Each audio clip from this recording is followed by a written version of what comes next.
Hello bachcho, let's see this question. The question says amoeba is immortal. It can be explained by germplasm theory of.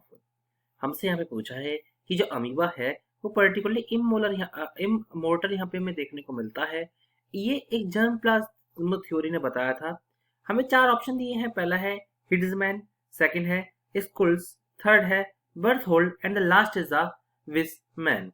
तो चलिए start करते हैं अपने की concept के साथ और चीजों को समझने की हम यहाँ पे कोशिश करते हैं। सबसे पहले बात करते हैं अमीबा के बारे में। तो अगर हम अमीबा को यहाँ पे देखें तो अमीबा बिलोंग करता है phylum, that is phylum protista से ये बिलोंग करता है। जनरली फाइलम प्रोटिस्टा इसका हमें देखने को मिलता है। अगर हम इसकी कुछ प्रॉपर्टीज यहाँ पे देखते हैं तो पहली और सबसे इंपॉर्टेंट प्रॉपर्टी होती है कि यूनिसेलुलर ऑर्गेनिज्म है। जी हाँ, ये हमें यूनिसेलुलर ऑर्गेनिज्म देखने को मिलते हैं। सेकंड कैरेक्टरिस्टिक जो हमें इसकी मिलती है वो है कि पर्टिकुलरली ये अपनी शेप को ऑल्टर कर सकते हैं easily. Shape can be easily alter, shape को इजिली ऑल्टर किया जा सकता है। अब हम बात करते हैं कि अमीबा जो होता है वो इमोर्टल होता क्यों है।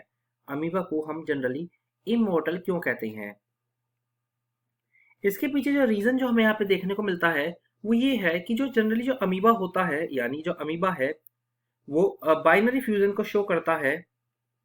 दैट इज बाइनरी फ्यूजन को ये शो करता है।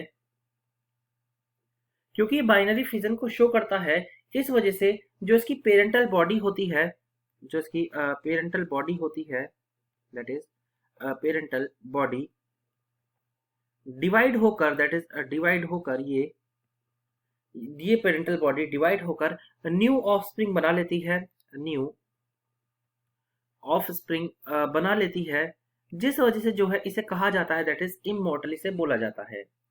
अगर हम बात करें तो किसने इस थ्योरी को दिया था, तो जो थ्योरी जिस थ्योरी ने दिया था उन पर्सन का जो नाम था, हम उन पर्सन का नाम यहाँ पे देख लेते हैं। दैट इज उन पर्सन को जो नाम यहाँ पे बताया जाता है वो है अगस्टस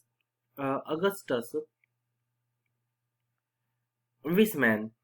इन्होंने इस थ्योरी को दिया था पर्टिकुलरली, और इन्होंने इस जर्मप्लाज्म थ्योरी में बताया था कि अमीबा जो है वो इमोर्टल होता है, और उसका रीजन भी यहाँ पे एक्सप्लेन किया गया था।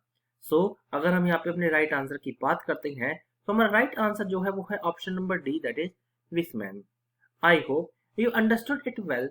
Best of luck.